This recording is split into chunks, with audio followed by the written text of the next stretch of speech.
Greetings to all. I hope you all are doing well.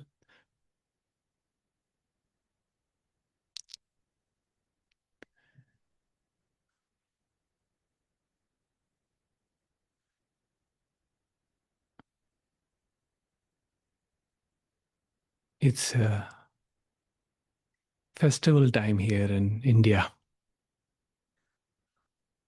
So, one of the biggest festivals, Diwali, is being celebrated here.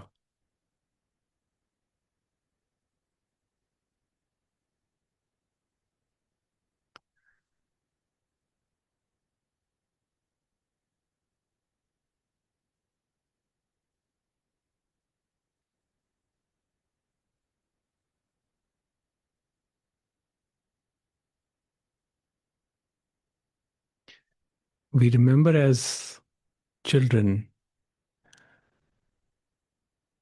we would be excited whenever this time came, and we would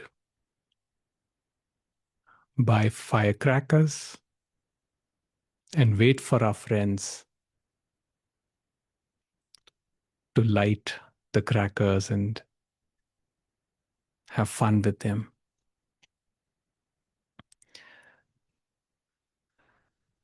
There was a lot of spontaneity in that action.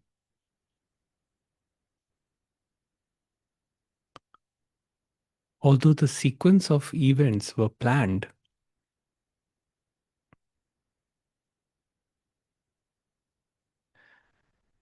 but still, who would do what in a given moment was always a surprise. There would be a lot of noise, commotion,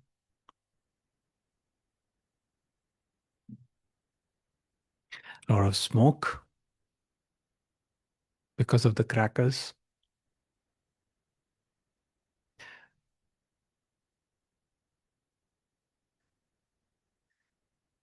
And next day in school would be holiday. So we were allowed to have fun till 1 a.m., 2 a.m. at night, whatever we wanted.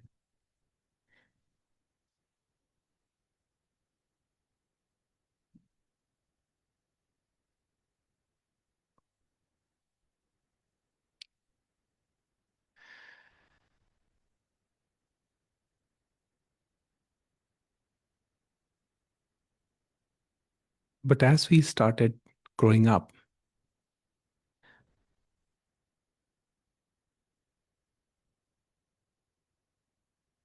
we were given bigger life goals.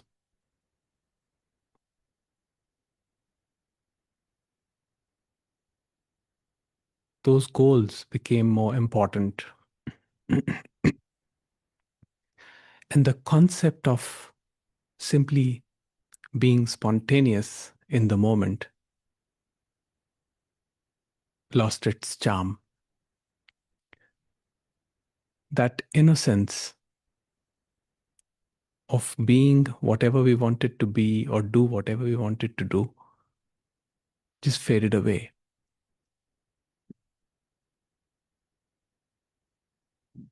We built a facade, a mask,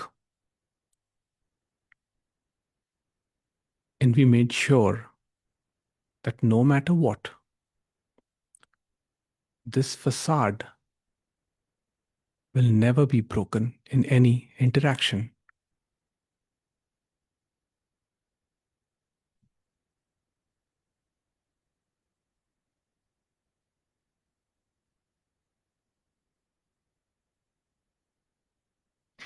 It gave us advantages materially, but what was lost was innocence and the compassionate heart.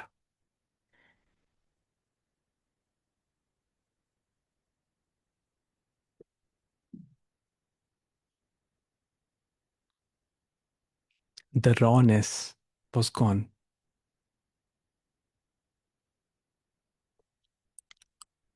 Now, even if we celebrated the festival or went out for occasional recreation, we had to be somebody. That somebody was never lost. It wasn't allowed to go anywhere. It had to be there.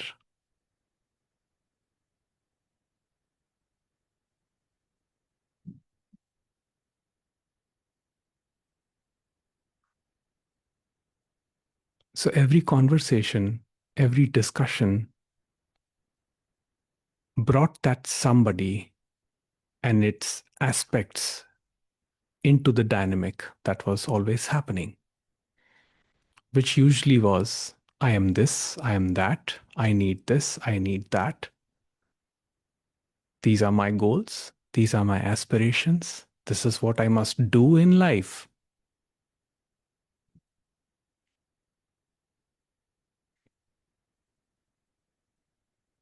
And as usual, life always throws a curveball.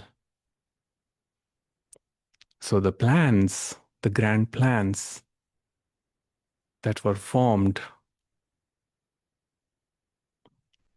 were cut, torn into pieces, dismantled completely.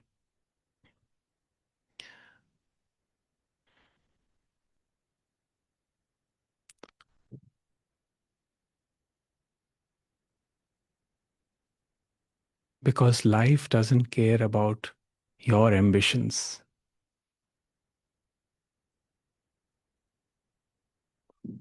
It's raw, like we were when we were children.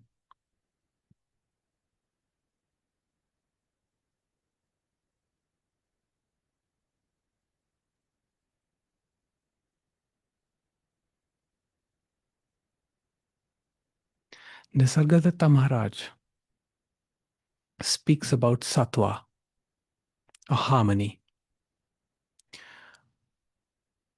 which in my concept is not a state that needs to be achieved.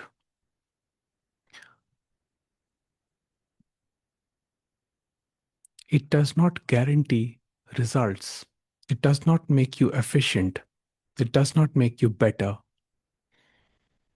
It is there for its own sake. It has no agenda.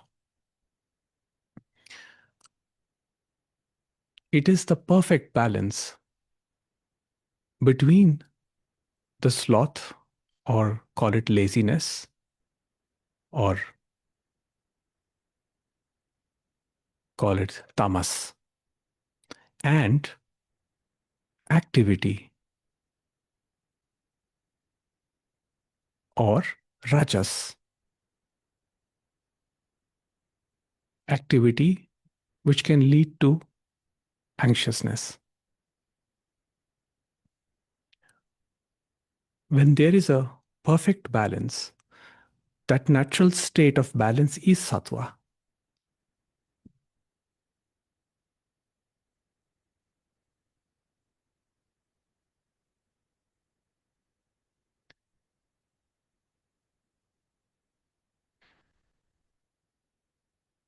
But when there are concepts, identifications, clinging and grasping of what I am and what I need and what I should or should not be,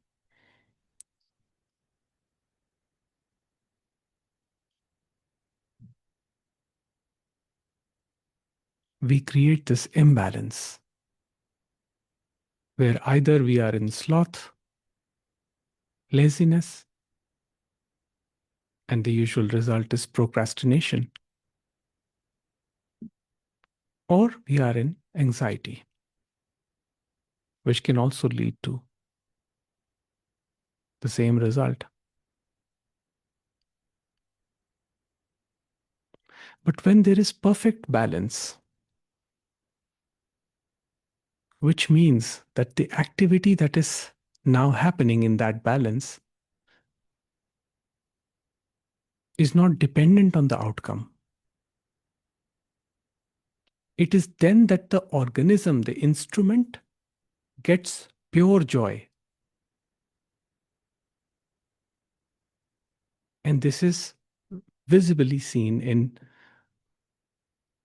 some of the great artists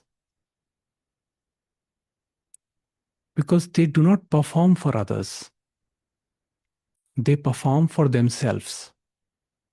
And that is why those instruments are so fine tuned to produce the art of the highest caliber.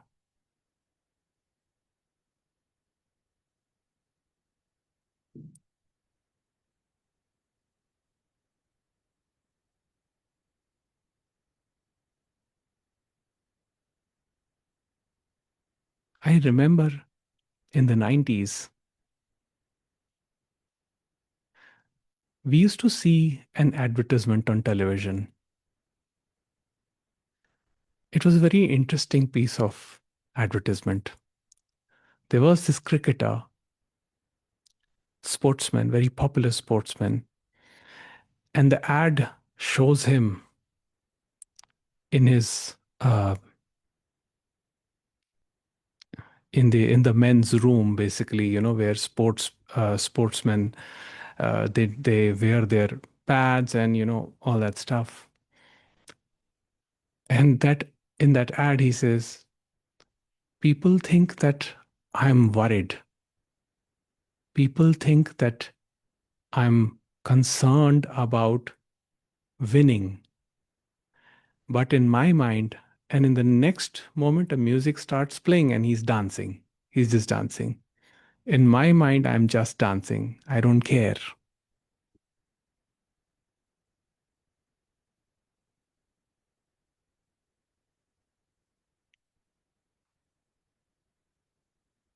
That is the idea. Because there is pure working mind in action and no thinking mind in that organism, which produces that level of creativity. Let me give you another example.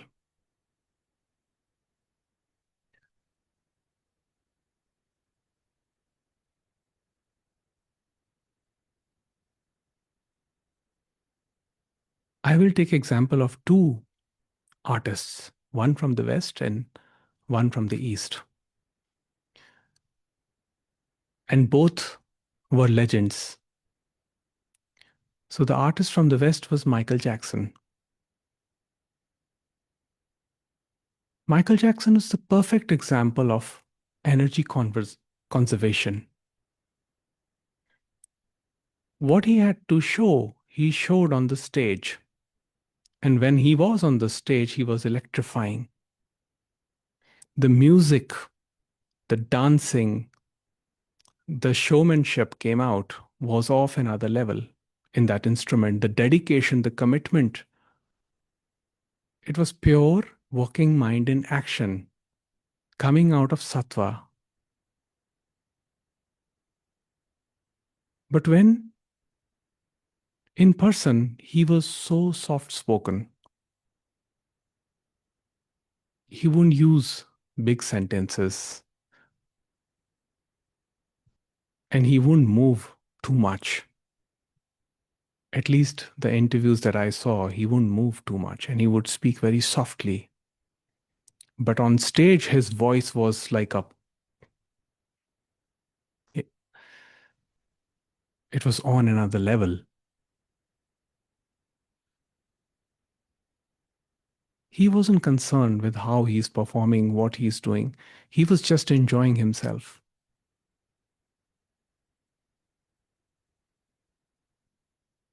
Another artist from the East was Muhammad Rafi. Muhammad Rafi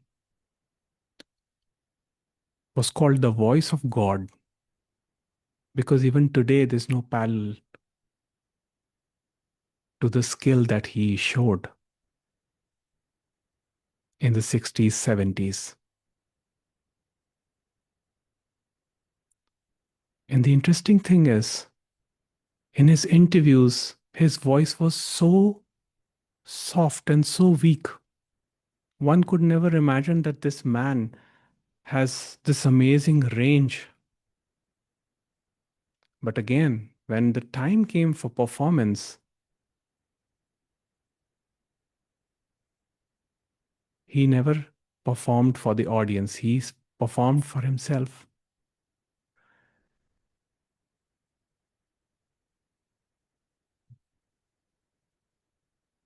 And the interesting thing is that he got his inspiration from a fakir who used to wander when he was a kid. He used to listen to him.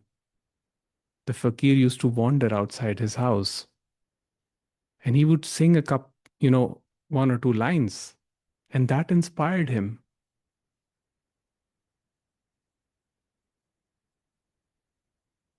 The peace, the complete absorption.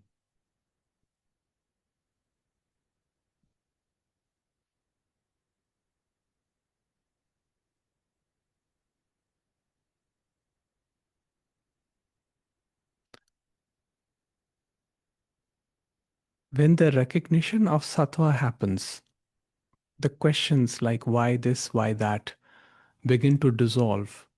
Life becomes simplified. And in that simplification, what remains is the working mind, which uses these three gunas, or let's say the balance between the two gunas, to the best of capacity. And this may be different for every mind body organism. But when we are caught up with the thinking mind,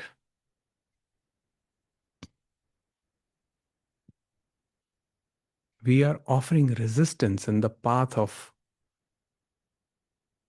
pure potential.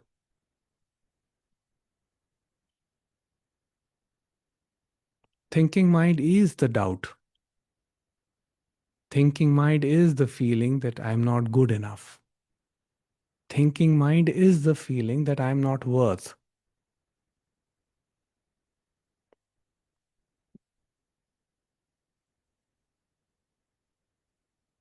It is shape shifting. It will show up in any form.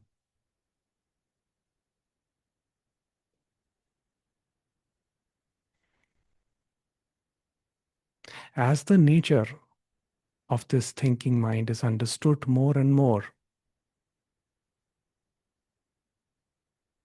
as this resistance is seen for what it is, it begins to fade and dissolve in the sattva.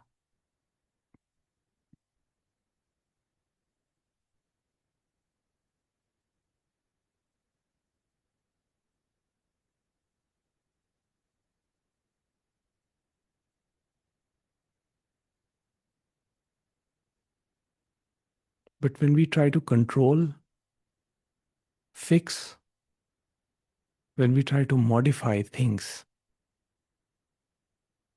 there is an imbalance which leads to what Jittu Krishnamurti called as disorder.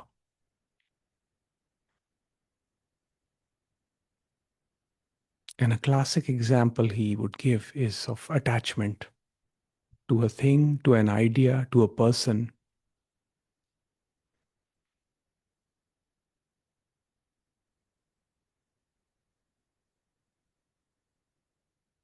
So he would say that attachment breeds disorder. And then there comes this entity wanting a solution to this disorder. It says, I am unhappy because things are like this, that, that. So what it tries to do is, first, it tries to control the other, change the other. Let me try to change them, and then the order will be restored, which fails. And we have seen it many times. It is futile then it says, which is the common wisdom, let me change myself. If I cannot change other, let me change myself, because we're told that that works.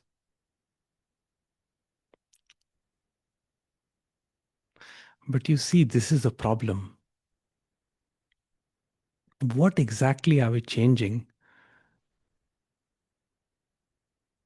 And moreover, who is trying to change what?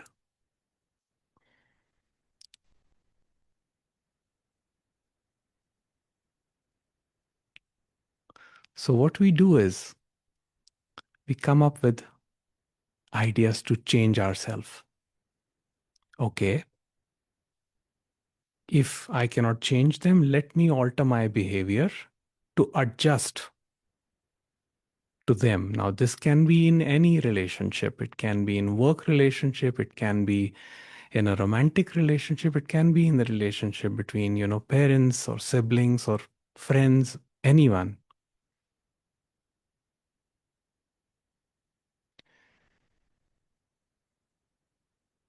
So, so I say, okay, let me change. If I cannot change them, maybe that will solve the problem. There, my struggle begins. Because here is the thing, I see my patterns as branches of a tree. Now I'm trying to fix my patterns one by one, trying to tweak the branches according to what I think I can do. But the question is, where is the trunk? Is there a trunk? Is the trunk separate from the branch? The trunk here is saying, I don't like the branch. I want to get rid of the branch, not knowing it is part of one and the same movement. So the me that is trying to change itself is a part of the same movement. So it keeps that separation alive. And that separation is suffering.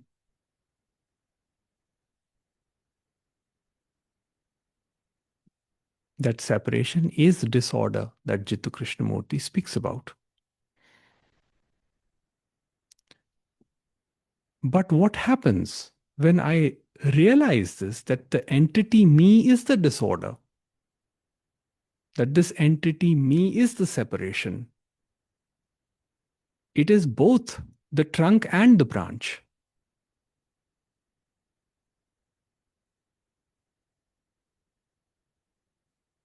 Then usually there is not much to do. And in that non doing, which is not an intellectual understanding, but a deep recognition within, for the first time, one learns to see things in totality. What is this me? How does it operate? What are its patterns?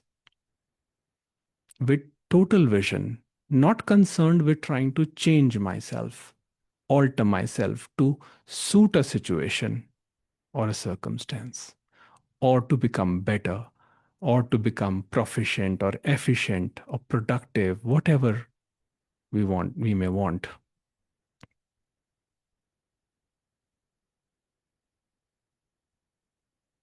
But then this question comes up naturally. If I don't strive, then how will I attain growth in my career, in my life?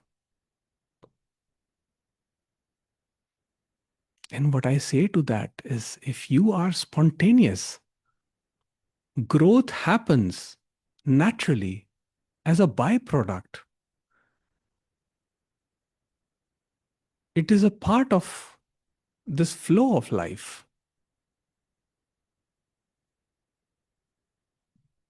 It is not because of your doing that the growth is happening. Growth happens. If you keep writing, you become a better writer. If you keep singing, you become a better singer.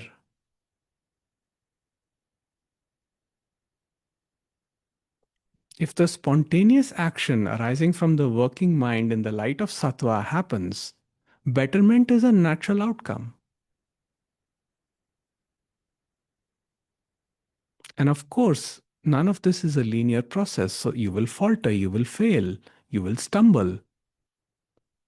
But in none of those moments will you ever blame yourself for failing, for faltering.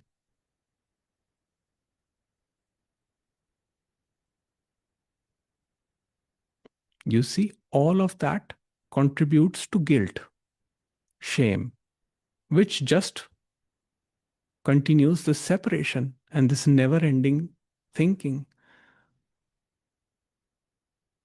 I haven't done enough. I need to do more. I need to become better. I need to become whole.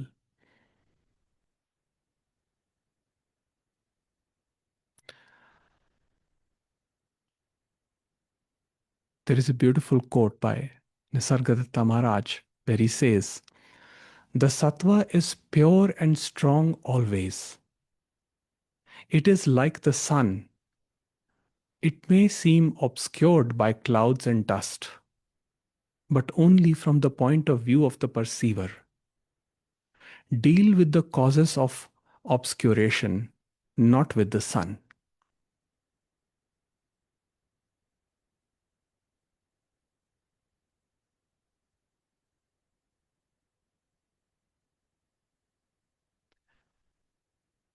And that is precisely why, when I started, I said sattva is not a state to be attained.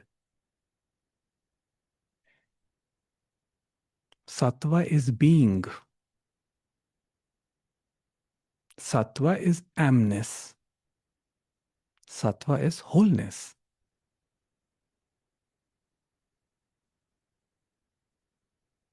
In fact, Maharaj here says, don't be concerned with attaining the ultimate. That is not your concern. Just see all that which is blocking the sun. And that seeing, the emphasis is on the word seeing. Seeing requires energy.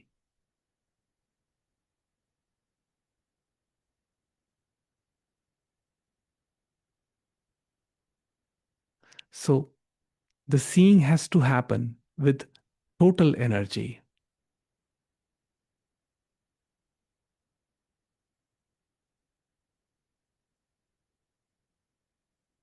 not with the skewed vision. And usually, skewed vision happens when there is identification with the separate self, thinking that there is a trunk. But think of a tree without a trunk and then see where do the branches begin and where do they end. They begin in consciousness, they end in consciousness. They are made up of consciousness because they are revealed in consciousness. They borrow existence from consciousness, and consciousness is all there is. That is what these masters have been saying, which is the self luminous sun of pure harmony, a sattva.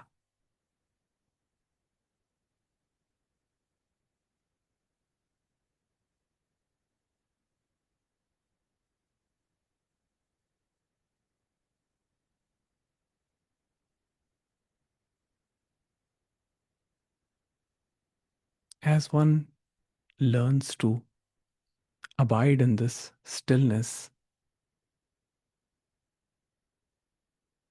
one experiences the harmony and it grows. As a result, the actions become conscious. And usually one slows down,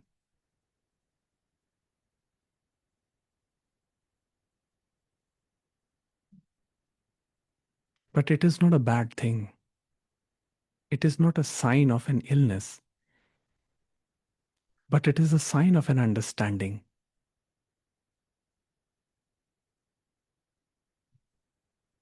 It is an experience of pure joy, which can be felt even in the most mundane tasks.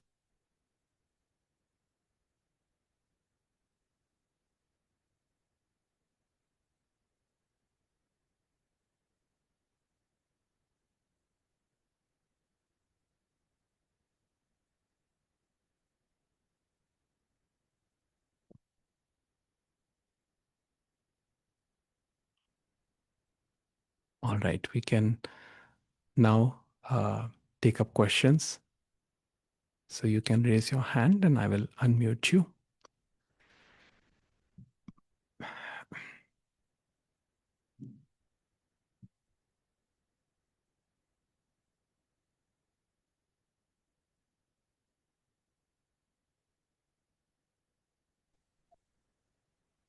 Hi, Hi, Erdin. How are you?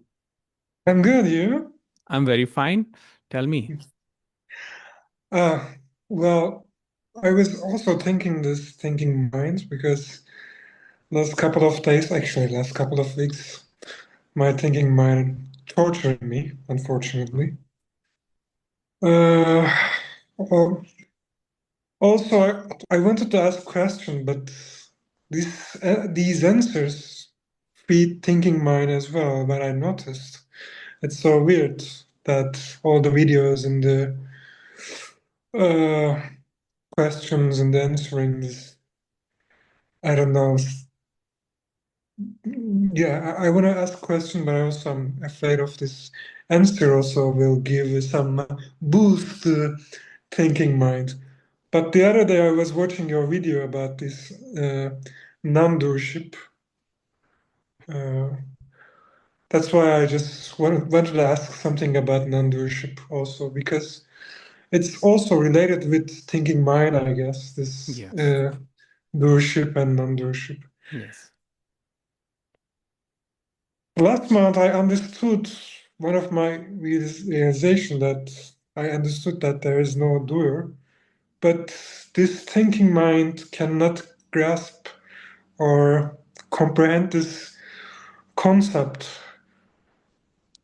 how it is possible non-doership. It is so vague for me. And then I also know that I'm just jumping concept to concept, but I also know that you were living in New Delhi, right?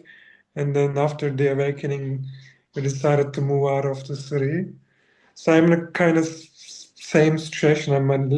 Living in a really big city, and Hmm. this chaos actually feed my thinking mind.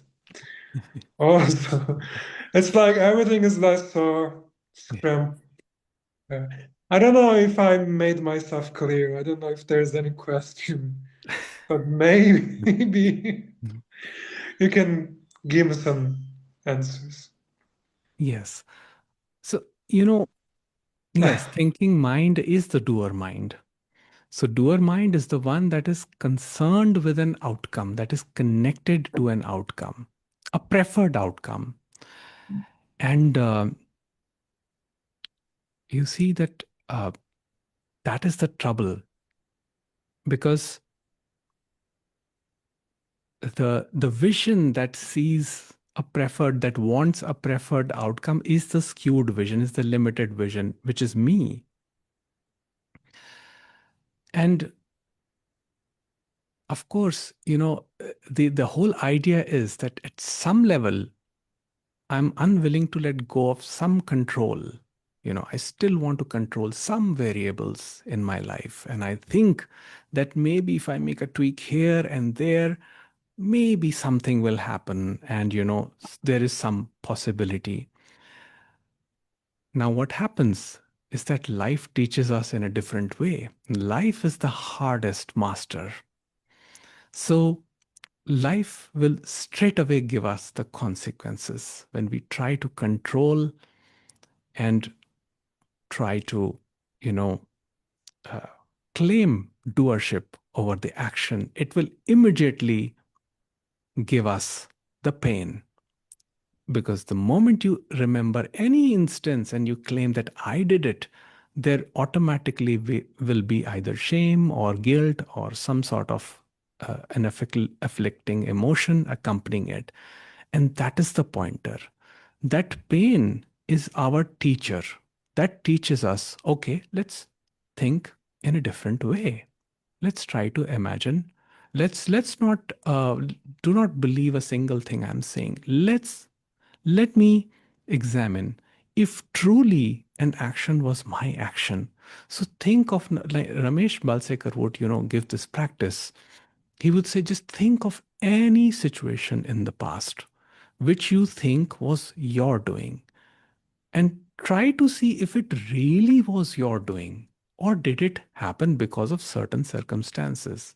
And if you think really deep and sincere, which is again God's will, if a sincere investigation happens, inevitably you will come to this conclusion that it is not that you initiated a thought. It's just that there were certain circumstances and forces which compelled thoughts to arise. So you, the person, had no role in that action. Now, the beauty of this understanding is that it begins to drop that load of shame, blame, guilt, and malice towards others. So, first, sense of doership gets eliminated from within oneself. Then it is also, this is the first thing. Second thing is, it is also understood that if I am not the doer of my actions, neither are others the doer of their actions. And that is where the true revolution happens, because then the separation gets eliminated. And all that remains is the pure understanding that there is one consciousness that is powering all instruments. It is it has its own will, own way of operating, and it is the one that decides what happens when, not the individual instrument. So the only reason for me to believe in this concept is that it frees me from the load of shame and guilt. That's it. Nothing else. I'm not here to prove that this is right. All I say is, are you at peace? The greatest pointer is, are you at peace? If you are not at peace, there is something within you which is still trying to claim ownership over actions, which is the thinking mind. So, thinking mind is always concerned with the outcome. Now, look at a child. There is no thinking there. So the child does not worry about, blame, shame, guilt, all those things. They are spontaneous. They're fighting. They're playing, you know, and they're open to new experiences. They're trying. But as we start aging, we start believing that there is this central entity here, which is the doer. And that brings in all this load. So the whole idea is to just sit in quietness and examine if any action, which you think was a problematic action in your past was truly your action, or were there circumstances that were beyond your control. So, when one proceeds with this inquiry, the clarity starts to come. And the natural outcome of it is that the questions begin to dissolve. Even in your case, I can see that there is this understanding that the questions are, and neither are answers going to be very helpful. No, you know, no, so yeah, nothing helps anymore. I don't, it's so yes, weird. It's so weird. exactly. So what do we Nothing do? helps anymore. So what I do we don't, that's the thing, I don't know what to do. It's so painful for my mind because I understood that there's nothing I can do, but Yeah. then my mind is freaking out so bad and torturing me. It's Yes. so weird. Yes. People. who have had insights in the ashrams, Ramana ashram in India, were in so much pain. They were shaking, they were trembling, and they would go to the master and they would say, just please put your hand on my head. Please put your hand on my head. And the master, I think it was Lakshman Swami, who would put his hand on people's head with a very compassionate understanding. And he could see, the master could see that it is the last leg of the ego, it is the last cry of the ego. Just like, in terms of symbolism, I just speak of Jesus Christ on the cross, crying and saying, why hast thou forsaken me? Or Ramakrishna saying, hey, why, mother, why have you abandoned me? Why this pain? Could be anything. That is the last cry. I That is hope. I hope. It's yes. so painful. I hope. Yes, it is painful. Yeah. Yeah.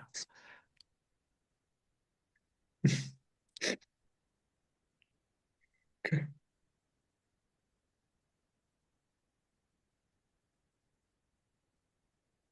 All right.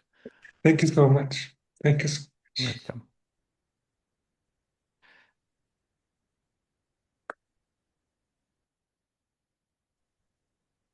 Hello. Yes. Can you Hello, hear me? Abraham. Hi. How are Hi. you? Hi, Jagjot. I'm fine. I'm fine.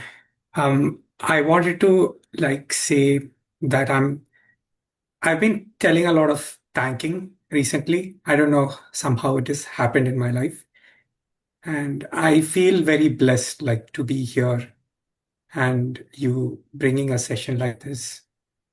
I'm very thankful for you and all the people here. I just wanted to thank. Um, yeah, it's a big blessing, I feel. Also, I have a question. Yeah. Um, um, what is manifestation, and is it something that doership? Is it something that we think of it as a doership? No, no. Manifestation is simply life and its flow. And it is happening as the consciousness. Now, again, this I'm speaking of it as a concept. So do remember that. Consciousness that is pure potential or nominal basically creates manifestation. Why? Because it can. Because it can. To allow experiencing to happen. And this is the whole journey of knowing the nominant through the experience, not outside of the experience. So, manifestation is not doership or any such thing. Manifestation is simply life and its flow. It is only our mind which is conditioned, which is attached to outcomes, wants life to flow in a certain way, in a certain direction. So it tries to control, it tries to manipulate, it tries to hold life in that way. That, maybe if I change this here, change that here, maybe things can become better. Now, I'm not talking about the practical situations, like for example, in your work life, or in if, for example, if the car is not working and you need to fix something there, you need to fix something. Or, maybe if you're dealing with someone in an interpersonal relationship and you need to communicate something, that's a different thing. But when there is this whole idea that, that let's say if we create the idea that manifestation is evil, the moment we conceive that idea, which is based on personal experience, and some people do believe that it is evil, that it is prison, and it is hard life. But you see, these questions again come from either tamas or rajas, from the imbalance that happens. When one is in sattva, we never even question. When we are full of joy, full of enthusiasm, not enthusiasm, I would say, but full of peace and bliss, we do not question life. We are not worried about manifestation. So I hope you're asking in that context, or are you asking Yes. about the manifestation which people think that they can change? What you said also really hit me, but I was actually meaning like that. Yes. Okay. I wanted to know, like, is manifestation like something that people say that I can do things and um, it happens, but is it a doership that they think that they did it, or Okay. Okay. Okay. So your question is now more clear to me. So yeah. So there is an aspect to understand here that we can manifest anything we want. Okay. Human brain is powerful. And when it works, when the mind works, it can bring about anything. It can, if you want to earn money, if you want to have power, prestige in society, all of those things can be done. The question is that really what you're looking for? Are you really sure that that's what really you want? That is where the conflict comes, because we say we want money, we want prestige, we want this, we want that. Sometimes all these thoughts are coming from an identification with an image. Now, of course, we can manifest whatever we want, but will it bring us happiness, peace? No. Even if it brings temporary happiness, that can again spiral into the arising of ego. Because, for example, if you make money, then you want more money. If you have prestige, you want more prestige. That is the cycle which is generally seen, because I have never seen anybody being satisfied with that achievement. No achievement is ever satisfactory. The moment you achieve one goal, you are ready for the next one. Because the moment it is achieved, it loses its charm. It's finished. This is Maya. This is the nature of illusion. Now, what happens? When you are sattva, okay, when you are in harmony, you're just doing your work because you're loving your work. All these growth and whatever manifestation happens as a result of sattva, as a result of not asking but simply receiving, that brings highest peace. So that is why they say, even for sages, they don't have to ask, they just receive. They receive support, they receive love, their material needs are taken care of because they don't ask for it, and people offer support. They offer knowledge, they offer guidance. So that's the whole idea. That manifestation which comes from that level of consciousness, when you are in pure sattva, is the highest manifestation, is the best manifestation. All other levels of manifestations are basically tied to some element of doership, because I want an outcome of my choice. So I may get what I want, but it may not bring me that much happiness. Any promotion, I may get it, but my next assignment, my next position may be very challenging. I may suffer in my family life. As a result, I may find that I don't have any more, I don't have too much freedom now. I have to attend meetings now. I have to, do other things. Now I have to deal with people. And this is what happened to me personally. I will quickly give you an example. In my organization, I was so keen to move from the role of a software developer to team leader. I wanted to become team leader at any cost. So I tried hard. I did become team leader. But the moment I became team leader, I wanted to go back into software development. I was so fed up of that role. I had high salary, I had high position, I had my own cabin, which was quite impressive, but I just didn't like it. I wanted to sit with my friends, and I wanted to, because I used to enjoy speaking to them and, just working with them. Now I was isolated. So the thing is, do we really know what we want to manifest? Where is that thought coming from to manifest what we want? That needs to be seen. So, for that reason, this message puts a lot of emphasis on self knowledge. First, know yourself, and then all the answers will come. So, that's the idea. thank you. All right. Okay. All right.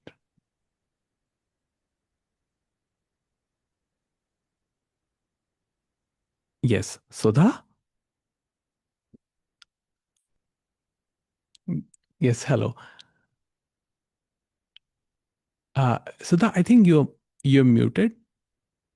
I cannot hear you.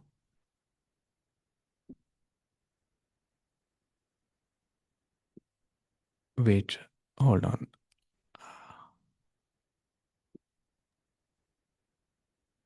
Yes. Sudha, you're not audible. Can you check your laptop or your phone?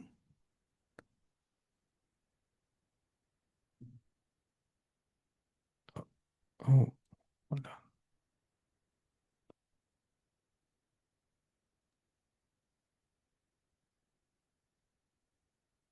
You're unmuted, but I cannot hear you for some reason.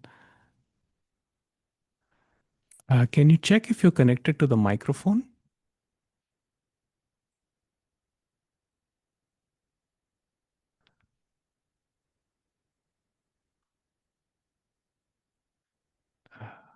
No, I think we cannot hear you. Okay, you just try to connect to the microphone. We'll come back to you. Okay?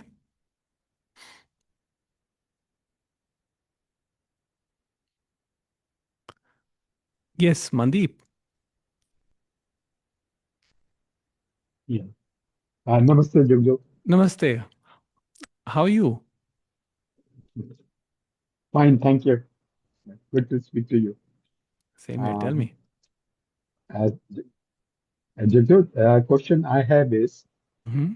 I agree with you that if you take away doership from you, it brings immense peace. Okay, and that is very valuable. But it comes to my mind that sometimes, isn't it false peace? Uh, uh, you know, it takes away your agency. Okay, and sometimes I think a, a dose of healthy guilt can be a great catalyst for change. Uh, So I would like what do you mean by agency? agency is responsibility. You know, Okay. yeah. Okay. So here's the thing that yes, thinking mind takes away that agency, but there is this knowledge that actions have consequences. So that knowledge is there. So it is not that the responsibility goes away, but a sense of responsibility comes into play, not towards others, but towards own self. So, for example, let's say in an interaction with another person, if the interaction is getting heated, it is not that the awareness comes and tells us that you must you must monitor your communication and be soft in order to pacify the other. No, it just sees how I am playing into this whole communication.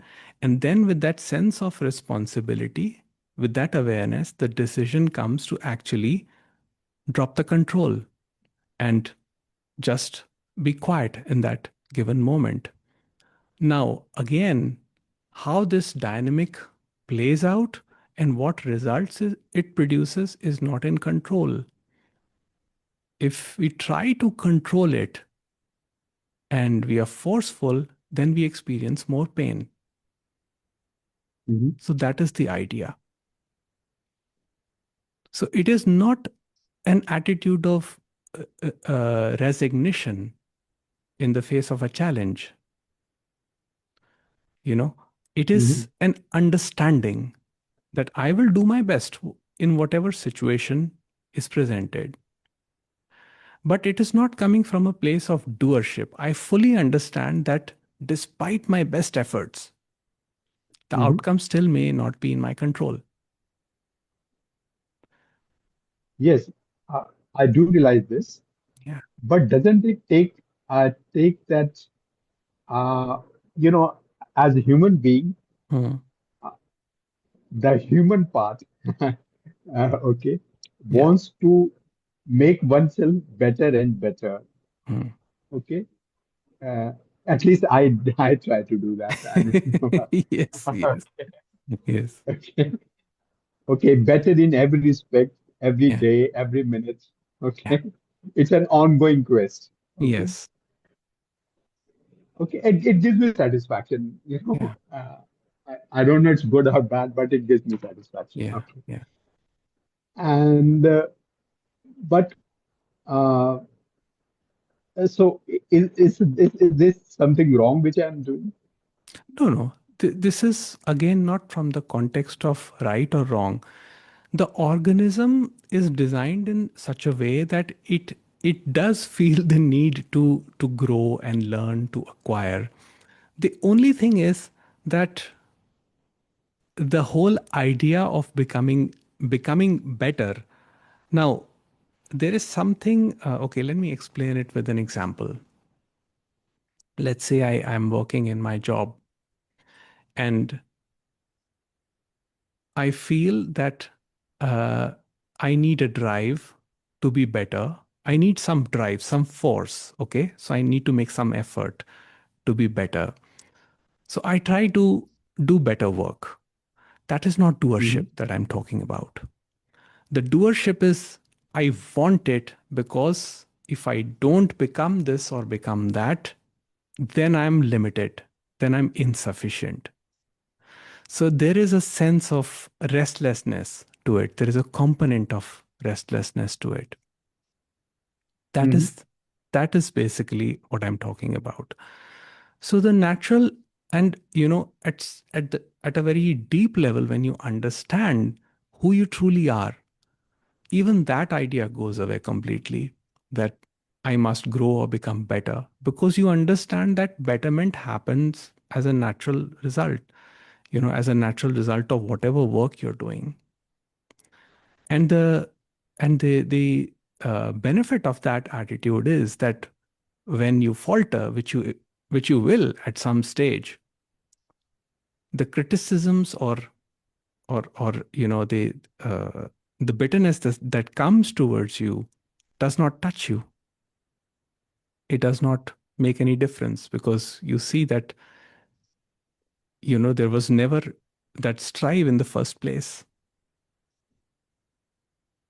Hmm. Does that make Uh, sense? yes, of course.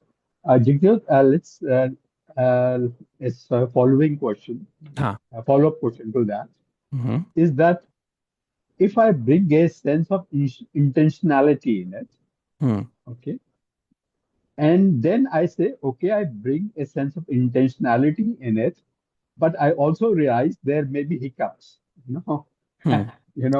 I may falter sometime. I already Yes. take that into account, Hmm. okay. Then I'm not I'm less disappointed, okay, Yes. because Yes. I've already taken into that account. Yes. Yes. So that is not doership. So that is not doership because you've already understood that the outcome may not be what you desire, right? Hmm. So that intentionality comes from an understanding. It does not come from the need, the incessant need to be somebody or become somebody, which causes the problem. That's the whole idea. It is a natural thing. Like, okay, you want to do better in your work, and you understand that despite your best efforts, sometimes things may not go well. That is the perfect understanding, actually. But the sole Yes. reason is not like um, the sole reason is not just for the position or getting the promotions or big pay packets. There's something else also, which gives that force to move forward. That is probably Hmm. the nature of work. Hmm. That is probably work done for its own sake, which gives the organism joy. And when that is done with this understanding that the work is being done and not that I am doing the work, it is actually then that the organism enjoys the best, because then there is a sense of natural detachment with the outcome. Okay, so let me see if I have understood what you are trying to say. What you're saying is, if I do this as a part of an endeavor Hmm. without a specific outcome, then it's not doership. Is that what I'm trying to say? Uh, no, not with the it is my attachment, it is my grasping to the outcome which is at play. Doership comes into play with the grasping. Of course, I mean, there is some outcome always in my mind. Suppose when I write a book, I want others to read my book. That is an outcome there. But Mhm. it is not being held tight. And my worth and my value is not just being assigned to that idea that only if I have this much readership or this much success, what makes me valuable. I'm fully ready to experiment and fully ready to be accepting of the fact that the project may fail. And if the project Mhm. fails, even then there is a learning. So I keep moving. That's the idea. So it is the grasping, it is the holding which causes uh, which causes the pain. It is not the intentionality is just it is there as a part of this understanding. There's no problem with the intentionality. Mhm. Okay, that makes it clear. Thank you Yeah. very much. Okay. Okay, Mandeep.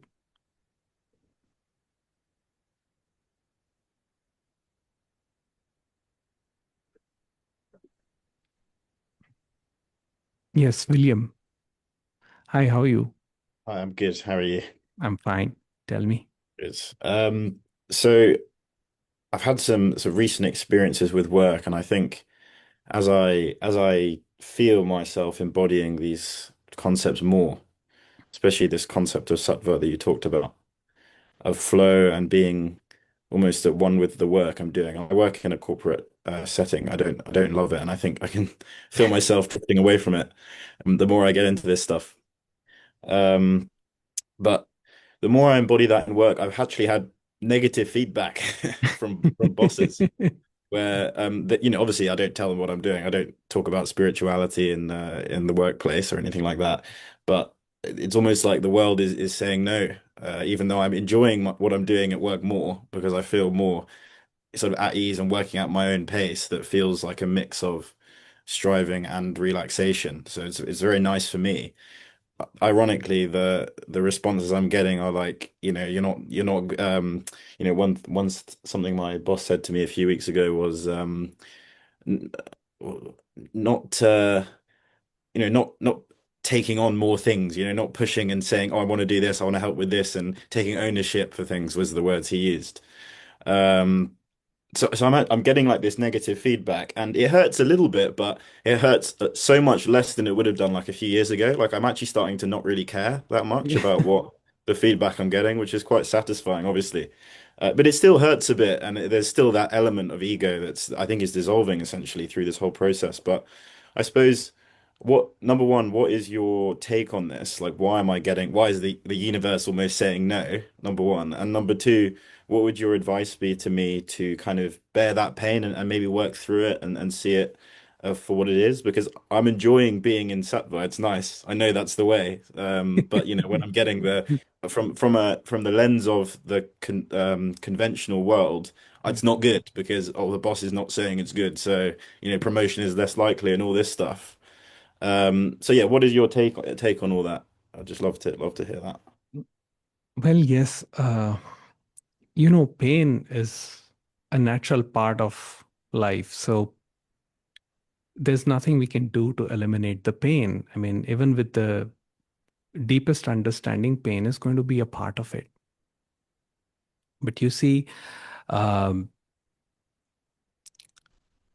this is the whole thing that when you begin to understand and begin to relax, and slow down, it it it gets difficult with people who are not there, who do not have that understanding. And it's just that this message doesn't tell us what to do or how to fix that situation. We cannot use this to fix the situation. All we can do is just bring the understanding. So in a given moment, depending on your situation, you may have to make a decision of how you want to proceed with this. And, or you may have to, or you may decide to talk to your superior and tell them that, um, right now I'm not in a position to take too many projects or do things in a hurry. That may work, that may not work. In both cases, the outcome has to be accepted. And that is the thing. So, yes, the pain is going to be there, but the constant suffering begins to disappear with the understanding, because again, you also see the other person, that they are also programmed in a certain way, just as we were programmed. And now this new programming has taken place, and these new concepts are there, which allows us to feel more at peace and more relaxed. But in their case, it is not happening. So, the only only way to peace is to accept that is it. That is the situation. Now, based on that, you may take a decision. You may take a decision to either explore other avenues or maybe make changes in the given situation. That depends totally on you and your unique situation. But yes, the overall idea is that there's nothing much you can do to change anybody. Uh, just as the awareness did, awareness brought you the understanding when it was meant to happen for you. Same way, the awareness will make that understanding happen for others when when it's destined for them. So I wouldn't prescribe anything as such, other than to just observe and keep moving, and just keep your natural flow. That's it. I don't know if that helps, but I suppose there's not much else I could do. So yes, exactly. thank you. Okay. All right. All right. Let me try Sudha once again. Yes, Am I Sudha. audible? Hi. Am I? Yes. Yes, Sudha. Hi. Now I can hear you. Namaste, Jagjot. Namaste. Namaste. Tell me. Yeah, so I'm not sure if my understanding is correct. Please correct me if I go wrong. But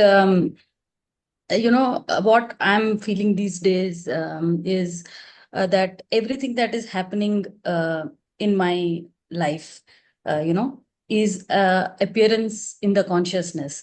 Like we see waves in the ocean, they go high and they drop. So every experience is like a wave.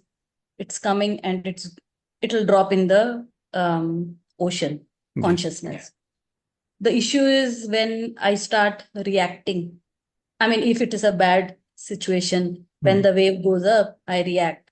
So these days I've stopped reacting, and I tell, if something is happening, I tell myself that, this is appearing in my consciousness and it will dissolve. So that is one thing, but I wanted to understand, like, I mean, what governs, that such kind of appearances happen in life? I'm talking about the perceived bad ones. Like, Yes. like I have my sisters. Hmm. We are three sisters. So in their consciousness, it's not happening. Yes. Yeah. Why is it happening in my consciousness? And what governs the thoughts or the events that happens in our life? Yes. So the thing is, again, now we come back to a very basic question, is why this life's flow is in this way for me, right? That is the question.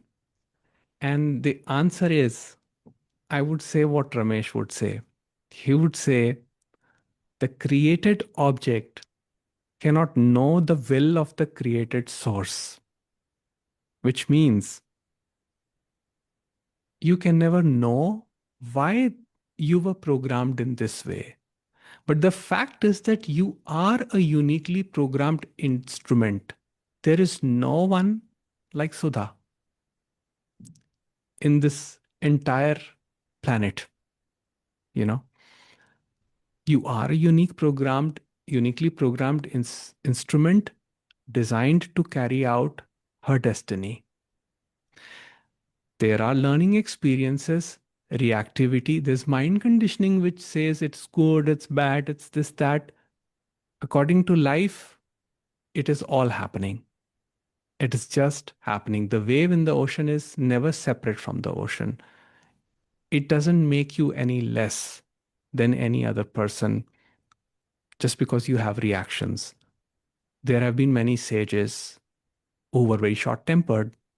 Take Nisargadatta Maharaj only. But it was just like, his temper was just like, it was like a current, like it would just come up, shoot, and then disappear. And the next moment he would be laughing.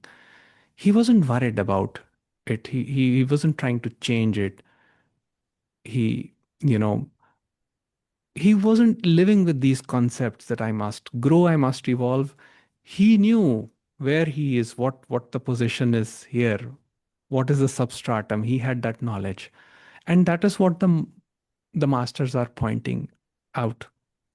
They're saying, don't try to decode life. Don't try to understand why life is like this for you, because it will keep you stuck in constant rumination, and which will destroy your peace.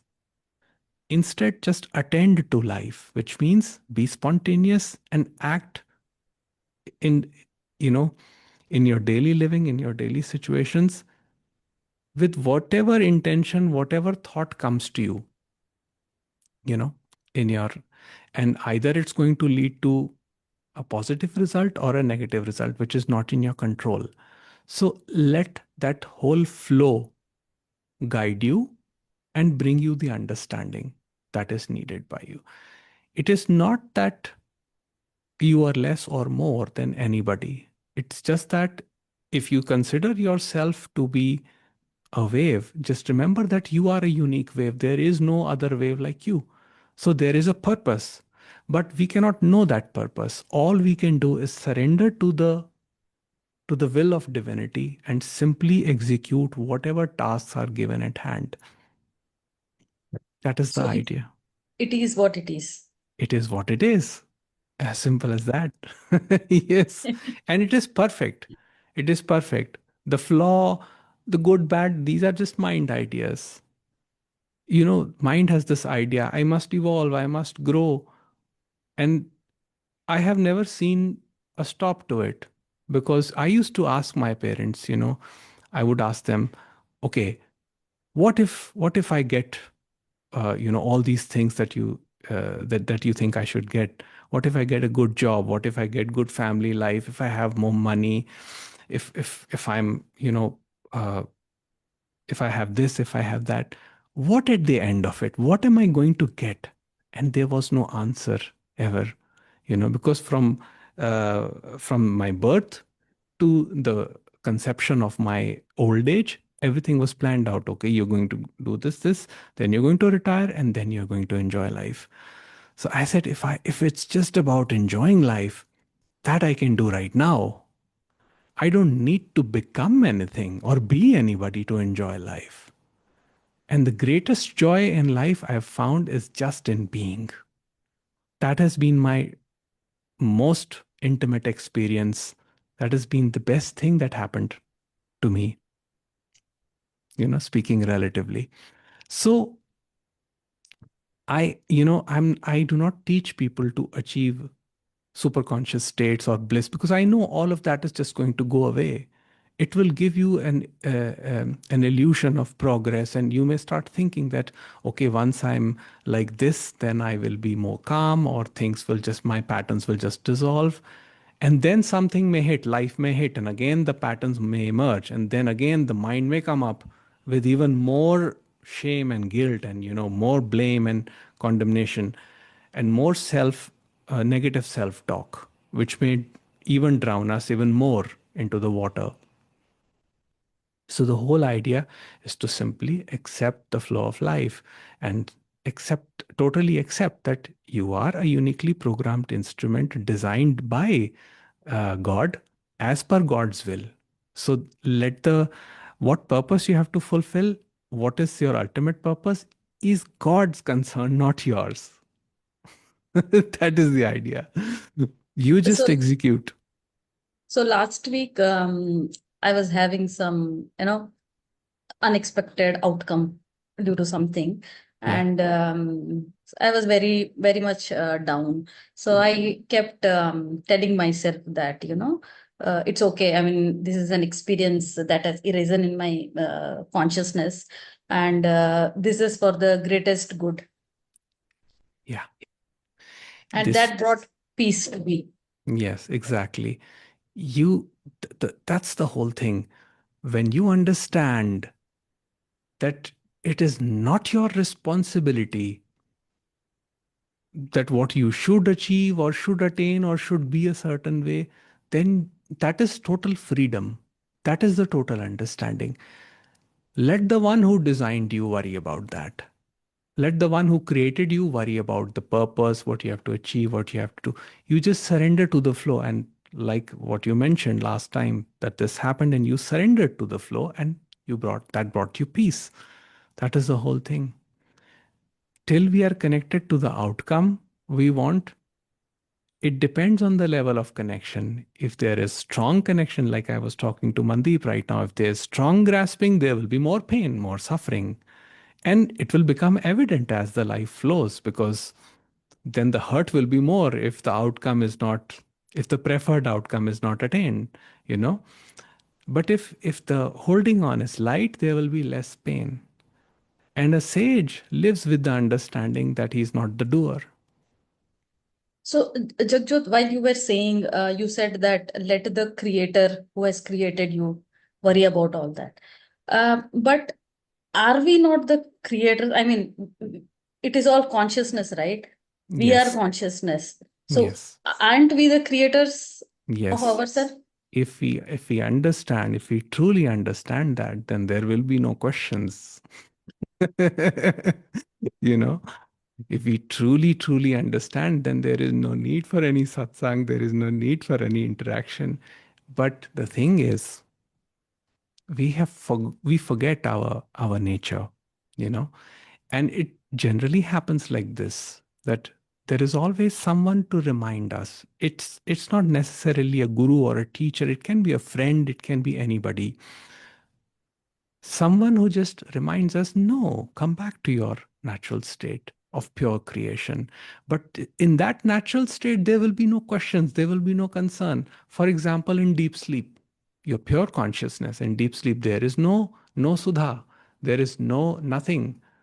There is no need, no patterns, no worries, nothing, because you are pure. There is no identification, even with, I'm a mother, I'm a daughter, I'm a sister, I'm this and that. No identification. It is totally free. And we experience it every night while we are asleep. So that is our greatest point. If we realize that, then of course, then there is no question, there is nothing. But it's just that we get identified with our limitations, and we think that we are limited, and we think we must grow, we must expand, we must become better.